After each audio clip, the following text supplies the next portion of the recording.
Olá, amados! Deus abençoe o dia de cada um de vocês. Eu sou a Débora Rodrigues. Estou aqui com vocês no canal Juntos Somos Mais para trazer aí para você um direcionamento da parte do Senhor. Amados, se você veio porque você leu o título desse vídeo, né? Isso te chamou a atenção, ou se você já é acostumado a acompanhar aqui os nossos ensinos, então você veio ao lugar certo. E é exatamente isso. O seu cônjuge vai voltar. Isso é fato, não precisa se preocupar, não tenha medo. Só que tem um porém, tem um algo a mais. Quero falar para vocês hoje sobre esta questão. O cônjuge ele vai voltar. Nós não sabemos precisar aí para você quanto tempo isso vai demorar. Às vezes pode demorar dias, semanas, meses ou até mesmo anos. Débora, como assim anos? Sim, é verdade. Vocês que já me conhecem, que acompanham o meu trabalho aqui, sabem que eu não sou de enganar, não sou de mentir, não venho aqui para passar a mão na cabeça de ninguém, venho aqui sempre para trazer o direcionamento da parte do Senhor. E eu já vi casos de desertos que duram anos, 5 anos, 7 anos, 10 anos, e a pessoa ela esteve ali na posição e aguardou até que a vontade do Senhor acontecesse. Já falei aqui também em outros vídeos que você não precisa ter uma espera dolorosa, uma espera sofrida, uma espera onde você fica aí chorando, vendo a vida passar e como se você tivesse com a sua vida parada e enquanto o seu cônjuge vive, aproveita, se diverte, você aí, né, com a vida parada. Não, tenho vídeos aqui no canal que falam sobre isso. Interessante você dar uma olhadinha, porque a nossa espera, ela precisa ser uma espera onde nós vivemos aquilo que é o melhor que Deus tem para nós, que é a nossa intimidade com o Senhor, a nossa alegria de estar com o Senhor, estudar, trabalhar, cuidar dos nossos filhos, nos divertirmos sempre na presença do Senhor. Então não precisa ser doloroso. Então, essa questão de esperar, quem sabe, anos, não precisa te assustar. Você simplesmente precisa viver a vontade do Senhor. Amém? Mas o que eu quero dizer aqui para vocês é que sim, o seu cônjuge ele vai voltar, não importa quanto tempo demora. E quem nos garante isso? É o cônjuge? É estatísticas? Não. Quem nos garante isso é o próprio Deus. Porque é o próprio Senhor que nos fez a promessa de que aquilo que Deus uniu, o homem não separa. Ou seja, apenas em uma hipótese o seu cônjuge não irá retornar para casa. Se um dos dois vier a falecer, porque daí está livre, porque daí o próprio Deus o chamou para a glória de Deus ou para, prestar conta aí no juízo, então neste caso ele não voltaria para a casa. Mas do contrário, se o tempo que ele tem aqui na terra ou que você tem na terra não findar, você pode ter certeza que esse cônjuge voltará. Débora, além da palavra de Deus, o que mais você tem para dizer? Eu posso dizer para vocês da minha própria experiência. Do tempo que eu vivi no deserto, literalmente é o que eu disse para vocês. Quando meu esposo ele retornou para casa, ele realmente, eu digo assim, que foi Deus que foi lá, pegou ele e trouxe ele, colocou ele ali dentro de casa, né? Ele saiu realmente decidido, ele realmente não queria mais estar ali em casa, ele realmente estava apaixonado por uma outra pessoa, ele achava realmente que aquilo ali não era mais para ele, não condizia com a realidade de felicidade que ele tinha, então ele estava certo da decisão e ele foi embora. Não foi algo assim que na hora de uma briga tivemos uma confusão e ele foi sem pensar, não. Aquilo ali já vinha há algum tempo, ele refletindo, ele pensando, o que fez com que ele tomasse conscientemente uma decisão de abandonar a família. E assim ele foi embora, dizendo que nunca mais voltaria. Gente, uma triste realidade, nem gosto de ficar repetindo, não me recordo se já falei isso aqui em outros testemunhos, mas em um dia que a gente conversando, eu ainda ali com as forças do meu braço, tentando, né, fazer com que ele repensasse, que ele pensasse na família, que ele entendesse, né, tinha colocado, mandei vídeos para ele de um padre que eu gosto muito, o padre Paulo Ricardo, onde ele fala, né, que o amor, quando o amor acaba, o que fazer e tantas coisas. E ele virou para mim e disse assim, muito triste a frase dele: se um dia eu me arrepender, eu prefiro passar uma corda no meu pescoço e acabar com isso do que voltar para casa. Forte, né? Muito duro, muito, muito forte essas palavras. E aquilo realmente machucou meu coração, porque eu vi ali que quanto ele estava preso, né, o coração endurecido, e o quanto seria impossível aquele homem retornar, porque realmente meu esposo ele sempre teve opiniões muito fortes, né, e dificilmente voltaria atrás. Mas o Espírito Santo começou a trabalhar em mim, começou a me mudar e começou verdadeiramente a transformar a mim primeiro, para depois alcançar o meu cônjuge. E para a glória de Deus nós tivemos a nossa família ali restaurada e você já conhece o testemunho. Mas o que eu quero dizer aqui para vocês é que Olha como aquele coração estava endurecido. Olha como aquele coração estava certo das decisões que ele estava tomando. E ele voltou, mas não porque ele quisesse, ou porque eu era boa, ou porque isso, aquilo outro. Não, porque o próprio Deus queria que ele estivesse ali. Porque o próprio Deus havia prometido que aquilo que ele uniu, o homem não poderia separar. Então, o próprio Espírito Santo foi trabalhando no coração dele e foi mostrando para ele, graças à minha intercessão, porque é necessário, amados, que nós intercedamos pelos nossos cônjuges. Porque se não for através da nossa oração de intercessão, como que aquele cônjuge será alcançado? Como que aquele cônjuge será transformado? Ele vai ficar ali enraizado no pecado. E nós sabemos que quando a pessoa ela entra numa vida de pecado, a tendência é cada vez mais se afundar. Por exemplo, às vezes um cônjuge saiu de casa devido à questão da bebida, né? Isso faz com que ele corra um sério risco de cair no adultério, de usar outras drogas, de ir para a bagaceira mesmo. Então, um pecado vai levando o outro. Às vezes, um cônjuge saiu de casa por conta do adultério. E ali, ele, no meio do adultério, ele já começa a beber, muitas vezes começa a mentir, começa a usar drogas. Então, um pecado vai levando o outro. E se não for o cônjuge que ficou em posição de santidade orar pela conversão dessa pessoa, pela libertação, fica cada vez mais difícil dele conseguir sair dessa situação de pecado. Isso nós vemos em todos os testemunhos, né? Não só de casamentos, mas quantas mães que oram pelos seus filhos, eles são libertos das drogas, são libertos ali do homossexualismo, são libertos da vida de crime, mas precisou que aquela mãe orasse, precisou que aquela mãe pagasse um preço. E assim nós vemos também na restauração de casamento. É preciso que um dos cônjuges permaneça em santidade, orando pela conversão desse cônjuge para que ele seja alcançado e ele possa retornar para casa. E é o que eu quero te dizer, o seu cônjuge ele vai voltar, mas o que eu quero que você saiba é que quando ele começar a dar esses indícios que ele irá voltar para casa, que ele deseja voltar para casa, não seja afobada, não seja ansiosa e jogar para esse cônjuge um paraquedas, sabe assim, para você me entender melhor. Por exemplo, quebrou aquele repúdio, aquela parede de ódio caiu e ele começa a se aproximar. Eu estava pensando, né, quem sabe a gente às vezes pode conversar, tentar mais uma vez. E aí você corre e fala, não, volta mesmo, vem mesmo para casa, eu estou te esperando e é muito tempo que eu estou esperando. Não. Calma, não precisa de afobação. Pode ir tranquilamente. Olha, quando o cônjuge demonstrar esse interesse de retornar para casa, seja sincera, seja consciente. Fala, olha, realmente, que bom que você está pensando dessa forma. Vamos aguardar mais um tempo, vamos conversar, vamos analisar. Não tenha medo.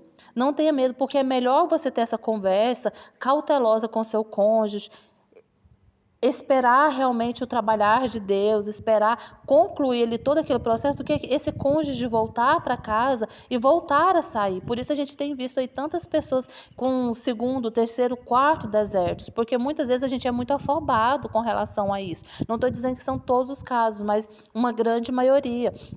Sem falar aquela frustração que o cônjuge aproxima, o cônjuge diz que vai voltar, o cônjuge mostra realmente desejo de voltar e a gente já vai com toda a sede ao pote e esse cônjuge depois dá uma recuada, fala, não, peraí, não era bem isso, porque essa oscilação ela é muito comum, porque ele está num processo de libertação, está num processo de querer ver a mudança do outro, de ver se realmente aquilo lhe aconteceu, é como se fosse realmente um teste, não jogando toda a responsabilidade para nós, mas ele quer ver a nossa mudança, por isso nós também temos que querer ver a mudança desse cônjuge, ver se realmente ele está liberto, se realmente ele está disposto a cuidar da família, se ele realmente está disposto agora a ser um novo homem. E isso aqui eu não estou dizendo de ele estar mergulhado dentro da igreja, isso não, mas assim, os princípios do caráter, da mudança, da conversão, do arrependimento verdadeiro. Então, às vezes é necessário esse cuidado para que a gente não se machuque, para que a gente não se frustre e acabe cansando, né, dessa situação toda e deixando a restauração de lado. Então, por isso que eu estou te dizendo, o cônjuge vai voltar, isso é fato, né? Leve o tempo que levar ali. E fala para mim aqui nos comentários se você já teve essa reaproximação, se o cônjuge já tentou voltar e não conseguiu ficar, você se decepcionou, como que foi, né? Ou se o seu caso também foi igual ao meu, onde o meu cônjuge disse que nem Deus poderia mudar aquele coração, que ele não voltaria de forma alguma para casa. E se você já teve essa experiência, deixe para mim aqui nos comentários, que é muito importante e a gente acaba se conhecendo aí um pouquinho mais, né? E aí, o que eu quero dizer para vocês é isso. É fato que o seu cônjuge vai voltar, mas quando isso acontecer, essa reaproximação, tenha calma. A palavra do Senhor, ela nos diz que enganoso é o coração. Enganoso é o coração. Então, às vezes, nós deixamos o nosso coração tão cheio de dependência daquela pessoa, o nosso coração está tão cheio de ansiedade, que nós acabamos sendo muito afoitos. Então, tenhamos cuidado, vamos aos poucos, continuemos em posição de oração pelo nosso cônjuge, pela sua conversão, pela sua libertação. Tenhamos a certeza, amados, o grande problema da restauração hoje que eu vejo é a incredulidade. Muitas pessoas que dizem para mim assim, Débora, eu continuo orando, mas eu já nem sei mais se Deus pode fazer, eu não vejo nada, eu não consigo ver nada. Então, a incredulidade na restauração de casamento, isso tem feito com que pessoas permaneçam durante anos. Por quê? Porque muitas vezes a gente oscila, a gente vacila e nós precisamos ter a fé. Eu falo, acho que todos os vídeos eu falo isso, né? Nós precisamos ter a fé como ali a de Abraão, como a de Noé, que não via nada acontecer, mas permaneceram em obediência. Então, nós precisamos ter essa certeza de que o meu cônjuge ele vai voltar. Quando eu estava no deserto, as pessoas, elas me perguntam, Débora, o que você acha que foi o diferencial aí para você? E eu sou clara, todos os meus atendimentos, eu sou muito objetiva em falar. Eu creio que o meu deserto foi relativamente rápido, porque eu nunca duvidei, nunca, amados, nunca duvidei. A partir do momento que o meu cônjuge saiu de casa, eu já me posicionei, comecei em oração e eu falava, Senhor, eu creio que o Senhor é poderoso para fazer. Deus, o Senhor não vai me deixar enganado, o Senhor não vai mentir, porque o Senhor prometeu que aquilo que Deus une, o homem não pode separar. E a minha oração era sempre dessa forma, como se eu estivesse aqui falando com vocês. Eu falava, Senhor, o Senhor prometeu que aquilo que Deus uniu, o homem não pode separar. Então, Senhor, vai lá e faz o sobrenatural na vida deste homem. Espírito Santo, eu não pude convencer o meu esposo. As minhas palavras não foram capazes de convencer ele. Tudo que eu tentei, tudo que eu argumentei não foi capaz. Mas o Senhor é aquele quem convence. Porque a tua palavra diz que o Senhor, o Espírito Santo é aquele que convence a respeito de todas as coisas. Então, convença o meu esposo a respeito do pecado, convença ele a respeito do valor da família. Então, sempre foi nessa certeza de que Deus iria fazer. Pensava, vai ser rápido? Não, às vezes eu pensava, tinha uma amiga minha, né, uma vizinha, que o esposo demorou muitos anos a voltar para casa. Quando voltou doente, né, e precisou ali dos cuidados dela. Ela nunca havia se divorciado, então ele fazia parte ainda do plano de saúde, ela cuidou. E muitas vezes eu pensava, gente, será que o meu caso vai ser igual da fulana, né, que eu não vou expor ela, o nome dela, mas é uma pessoa muito querida. E eu pensava, gente, será que vai ser? Gente, esse homem demorou 15 anos, 20 anos para voltar para casa e voltou todo doente. Mas eu falava assim, eu não sei, pode demorar 15, 20 anos, mas eu sei que o Senhor vai trazer de volta, porque é promessa. E a promessa não foi um profeta, não foi um padre, não foi um pastor. A promessa está na tua palavra, que ninguém pode nos separar. Então pode demorar o tempo que for. Eu só te peço, Senhor, dai-me a graça de permanecer. Dai-me a graça de permanecer esperando, confiando. E aquilo ali ia renovando dia após dia. Dia após dia, a minha certeza de que Deus ia fazer, de que Deus ia honrar. Eu pedia muito também, como católica, eu falava assim, olha, como nas bodas de Caná, como lá nas bodas de Caná, não era hora de Jesus fazer o milagre, porque Jesus fala, mulher, a minha hora ainda não chegou. Mas por amor àquela mãe, por amor àquele casal que estava ali, Maria fala, olha, eles não têm mais vinho.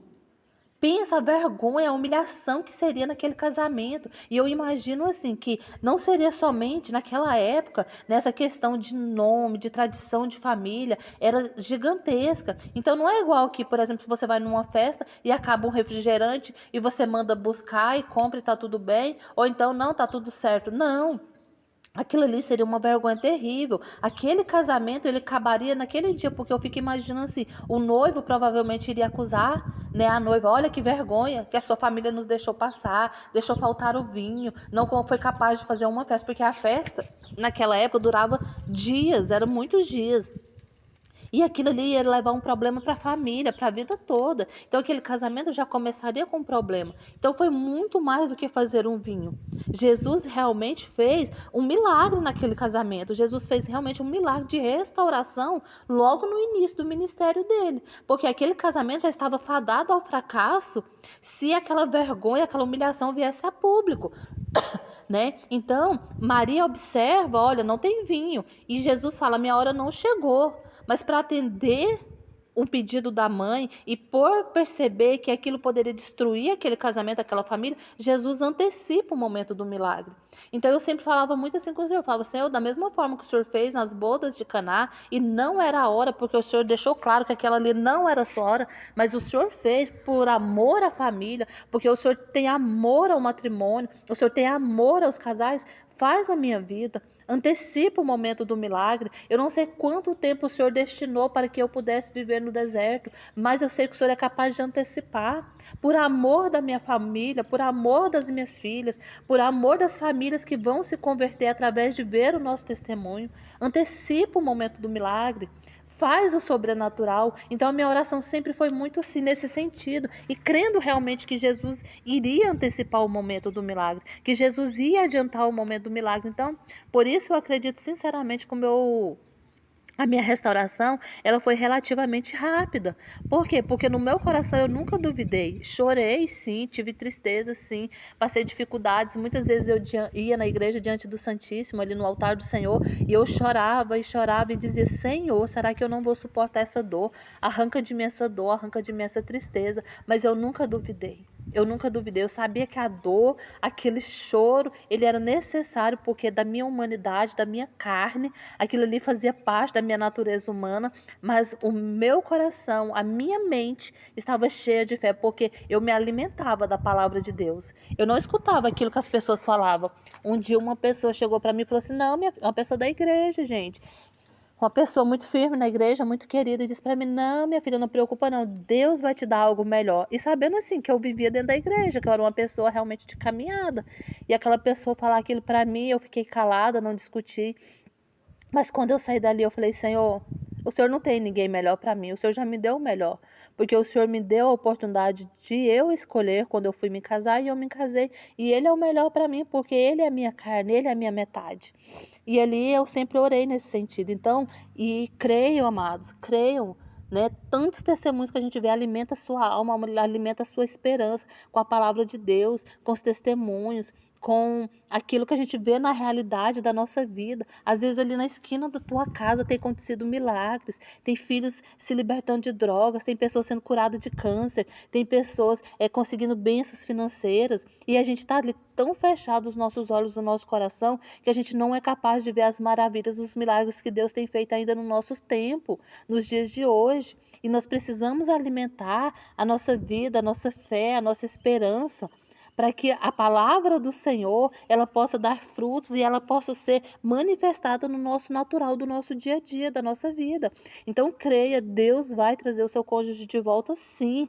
Não importa o quão longe ele foi no pecado, não importa o quão distante ele está de Deus. Se você não desistir, se você não desanimar, o Senhor vai fazer, o Senhor vai trazer de volta. E muito mais do que isso, o Senhor vai converter, o Senhor vai libertar, o Senhor vai transformar este coração.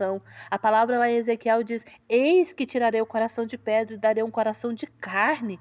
Então é o próprio Deus que vai arrancar esse coração de pedra, esse coração pecaminoso, esse coração que falta o caráter, este coração adúltero tantas vezes, e colocar um coração novo, um coração manso e humilde como o de Jesus, um coração que é capaz de amar, um coração que é capaz de renunciar aos seus sonhos, aos seus desejos, para fazer a vontade de Deus.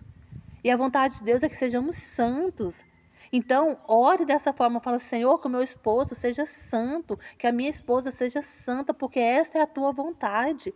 Não tenha medo de dizer, Senhor, faça a tua vontade na vida desta mulher, Senhor, faça a tua vontade na vida desse cônjuge, porque a vontade de Deus é que ele seja santo. A vontade de Deus, a palavra diz que não quer que nenhum dos seus filhos se percam. Então, a vontade de Deus é que ele seja salvo. E como que essa pessoa vai ser salva? Se ela está presa, se ela está perdida no pecado, do adultério, da bebida, da mentira, do orgulho, da arrogância, da falsa doutrina. Então não tenha medo de falar com o Senhor. Muitas vezes nós temos medo de pedir para o Senhor fazer a vontade dele na nossa vida. Não tenha medo, porque nós já sabemos a vontade de Deus. A vontade de Deus é restaurar a sua família. A vontade de Deus é salvar a sua família. A vontade de Deus é que a sua família, eu e minha casa, servimos ao Senhor. Então não tenha medo, tenha coragem de dizer isso para o Senhor. Amém? E se você crê nessa verdade, se você tenha certeza, tem convicção da sua fé, deixe para mim aqui nos comentários. Senhor, que o meu cônjuge seja santo. Senhor, que a minha esposa seja santa. Santa nada mais é do que uma pessoa que vive a vontade de Deus até nos últimos momentos, até a extremidade da palavra, ser santo. Então, deixa para mim aqui nos comentários, eu quero saber só quem deseja que o seu cônjuge seja santo, um homem santo, uma mulher santa, segundo o coração de Deus. Amém? Compartilhe os nossos vídeos. Se inscreva no canal se você chegou agora, deixe o seu like, é muito importante para que a gente possa crescer e alcançar outras vidas. O nosso objetivo é que as famílias sejam salvas, que nós vivamos em unidade para verdadeiramente formar uma grande família no céu. Amém? Deus abençoe a sua vida e não se esqueça, todas as coisas cooperam para o bem dos que amam a Deus.